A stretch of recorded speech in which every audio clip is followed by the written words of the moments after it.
Thank you. I'm Chaya Mistry. I'm a human leadership and communications coach consultant.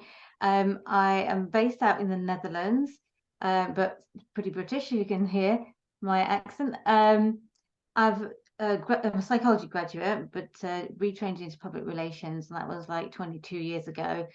And then 4 years ago, I left my corporate job of 13 years in Shell and built my business, which is called Humanly.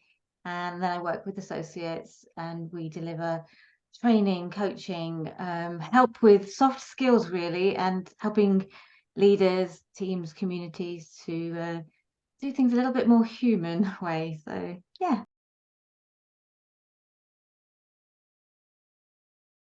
Yeah, I think in a crisis, and what I've seen is that there's a tendency, when there is a tendency to manage rather than lead, we slip into the habit of trying to manage the crisis rather than leading the crisis. And I think that's really the key of like the things that are your default, the things that are how you deal with stress. That's all going to come up in a crisis. So a lot of what I think leaders can do in before a crisis even happens is have some real self-awareness about who they are, what's important to them. And I think that the world of business has taught people that they need to be a certain type of person. Like, you need to have all the answers, all the information. People will trust you when you are rock solid and you're this certain type of leader. But when there is a crisis, like, certainty goes out of the window. So in place of that certainty, people need to see someone that they recognize, someone that they trust. And I say that from the position of how employees see their leaders when their organization is going through stress and crisis. But the same goes for customers and stakeholders and society. So the way in which someone is showing up at the point at which they're under the most stress really shows that the sense of character of who they are. And they have to be in touch with that character of who they are to begin with.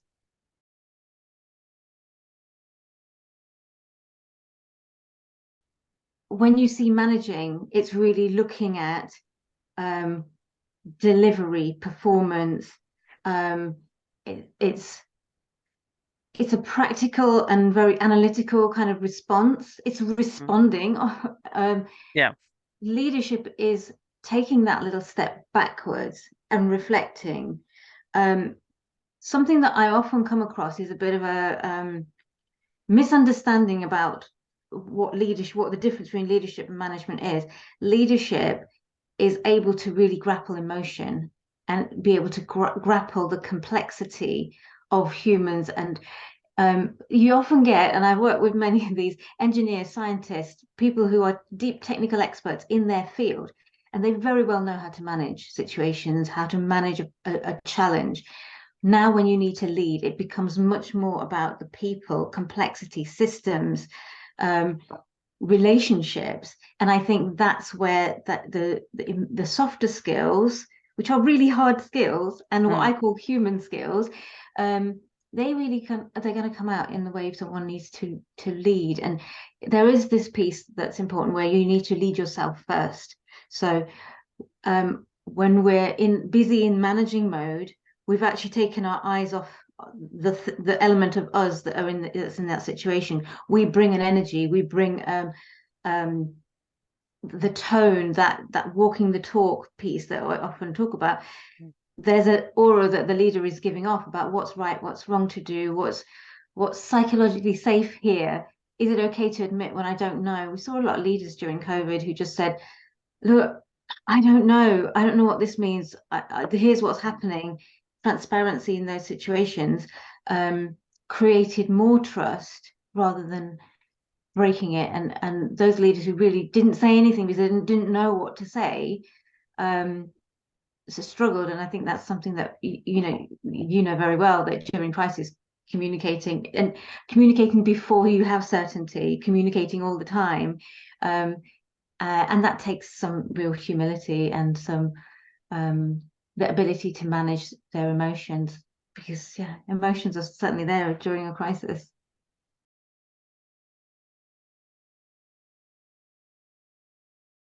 I think it's really taking time to understand um, the impact, not just the intention of what we wanted to communicate or what we wanted to do, what we wanted to share, but the impact of that. Um, People need space and time. And if we look at the change curve, which is modeled on the grief curve, taking that moment for people to give people the space and the time to recognize that people are in different spaces and different times, and we don't know what their position is. So allowing the time, allowing the space, something that I've seen some organizations do really well. I've also seen them not do so well. Is preparing their leaders and line managers to support crisis and change. Is actually the first point of call are the leaders who are closest to you, and they're the places that people want and need support. So line managers are super important in that space. And they're scared too. They're in uncertainty too. So really taking care of the people who are taking care of others is really important. Yeah, so it's like I suppose we often look at the front line and you look at the top of an organization when there's a crisis, but actually what you're saying is there's a whole kind of cascade of different people that really we need to consider.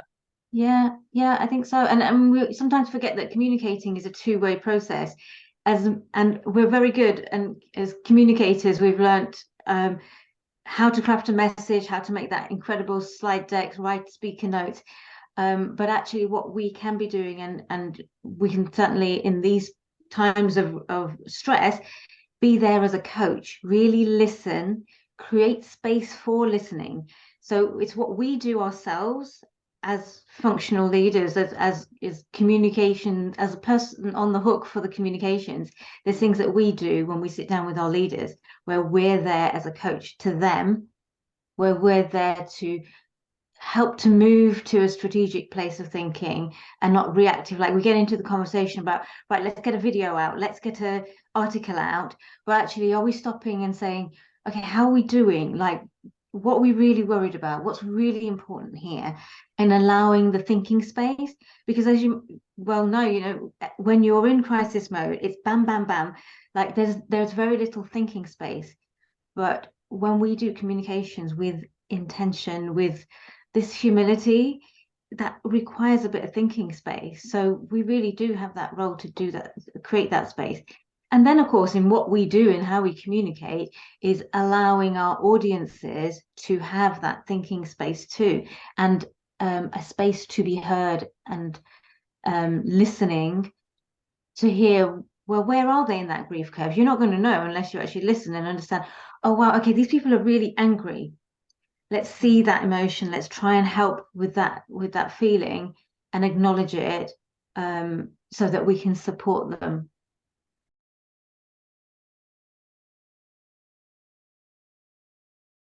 I think my top tips is really just to be very in touch with who you are as an organization in terms of the values, because they're the things that are going to be rock solid no matter what the organization goes through. Your purpose, your values, those are the things that are your anchor.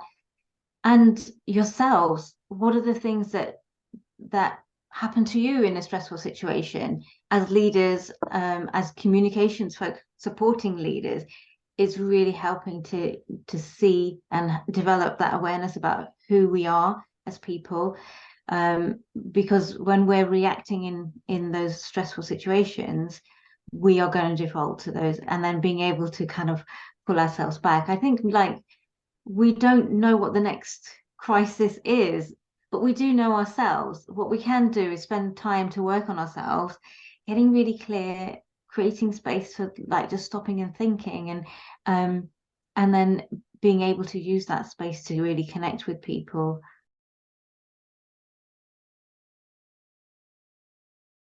I was working for a leader. This was in Shell.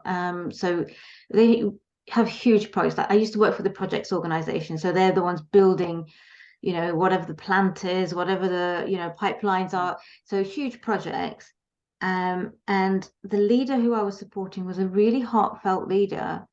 And he had his first fatality in his Mm. position. So, first Yeah. fatality on a project, that he was in charge of everything under this organization, and it hit him hard. And he got a phone call in the middle of the night, Mm. and I sat down in the room with him, to do his like reactive communications. And we actually just stopped and spent a long time just talking. And he was explaining how, like, when his phone rings, he's now scared to pick it up because he's like, oh my Mm. God, what's happened now? That sense of responsibility, that sense of caring, that his emotional investment in it was a big deal. And I actually coached him to share that story and to share how he felt, to create that same feeling in others in the organization. Um, and he was always seen as a heartfelt leader, but that was sort of this tipping point as well, that the level of trust, the level of commitment, and actually the whole organization upping their game on that, on taking care of each other piece, was substantial. That was really significant. And I think that kind of reminds me that when we show up as humans and we think about the bigger picture, like what's the impact of that crisis on me, but also where can I connect that crisis with another person. Storytelling and really being able to bring people into how that leader is feeling at that moment in a really authentic and humble way is really powerful. And I kind of don't mean like the BP CEO saying, I just want my life back. He's talking about Mm. how it impacts him personally, but not in a way where he sees himself as part of the entire system. So I think Yeah. yeah, that's probably been one of the things that's inspired me to really think about how we show up as humans in the places where it matters. And I do think leadership is where it matters and makes a difference.